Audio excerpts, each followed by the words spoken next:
Have you seen someone create their own disaster? I run a barbecue food truck, and let me tell you, street vending is like the Wild West. No matter how good your brisket is, you're always one bad inspection away from losing everything. There's this one corner downtown that's gold. Heavy foot traffic, office workers at lunch, weekend festivals, you name it. The city only allows one truck there at a time, and you have to book it through their online permit system months in advance. It's first come, first served, and if you miss your day, too bad. You can't just swap in another truck without city approval. So I book my Friday slot 3 months ahead. I'm there early, set up, smoker going, the works. Around 11 a.m., another food truck rolls up. Bright neon paint job, giant cartoon taco plastered on the side. It's Taco Titan, run by a guy named Vince. Vince jumps out in sunglasses and a leather jacket because apparently he's auditioning for Food Network's douchebags in the wild. Hey man, I'm taking this spot today, he says like it's a done deal. I laugh, thinking he's joking.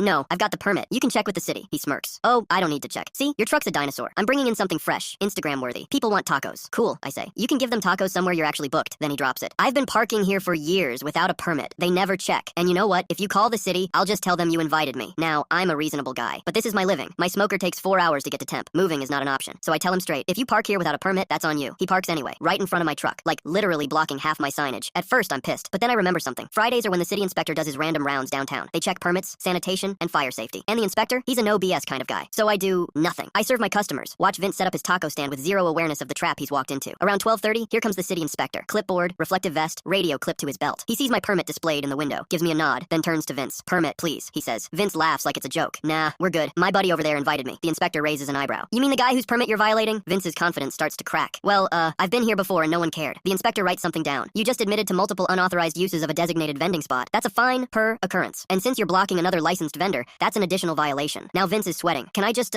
move my truck? The inspector looks up. Sure. After you shut down, pack up, and pay the citations. Oh, and health inspections due, so we'll be doing that too. That's when it gets good. The inspector opens Vince's fridge and finds raw chicken stored next to ready-to-serve toppings. That's a cross-contamination violation so big it might as well come with a siren. Meanwhile, the lunch crowd is watching all of this. People who had been in line for tacos suddenly decide maybe they don't want salmonella and wander over to my truck instead. Vince's girlfriend, who's running the cash register, starts hissing at him. I told you to get the damn permit! By the time it's over, Vince has 3 separate fines, a mandatory health inspection shutdown, and a city official watching him tow his own truck out of there. And here's the rage bait part. As he's leaving, he shouts, you think this makes you the good guy? Like I called the inspector. No, buddy. You just picked the one day of the week when the city actually checks this stuff and parked yourself right in the spotlight. The kicker? The inspector told me later that Vince's permit application history is flagged now, which means every time he applies for a vending spot, the system will pull his violations first. In other words, the guy can't even try to book that corner for the next 2 years. My sales that day, record high. And when people asked, what happened to the taco guy, I just said,